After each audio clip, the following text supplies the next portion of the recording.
There are hundreds of places in the New Testament, maybe not that many, but there are dozens at least of places in the New Testament wherein we're told to put our faith in Christ. And there are many other references to our faith in Christ and what it does and all of that. So, of course, one legitimate question is, what is faith in Christ? What does it mean to put your faith in Christ?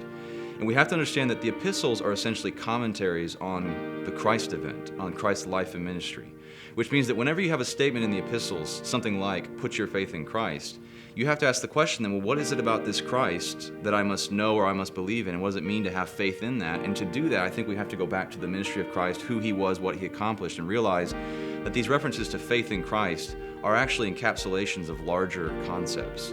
So, for instance, I don't think the New Testament ever gives us the impression that all we really need is faith in something like the sound, Jesus Christ, that we hear with no knowledge of who it actually is. We have to have some knowledge of this person, Jesus Christ, what this person has done on our behalf, before we can put our faith in it. So it already implies, this idea of faith in Christ already implies some knowledge of what he's done on our behalf under God's plan, i.e. that he died, was buried, and raised from the dead to offer forgiveness of sins and the restoration of humanity through the resurrection.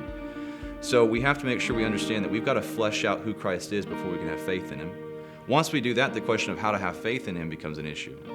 So what does it mean to have faith in him? Well, to put faith in somebody is obviously to trust in them.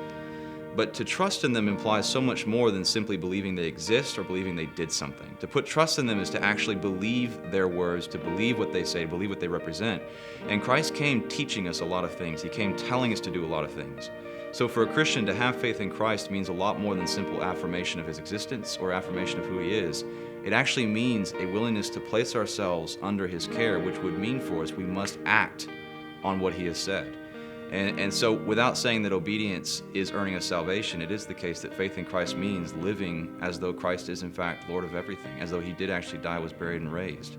So while maybe not giving a complete answer to that question, I do want to encourage everyone to think about the fact that when they read this statement, they need to see Paul as using that as a microcosmic representation of a bigger issue, which is we must believe in and actually demonstrate our faith in this person who has made certain promises and has asked certain things.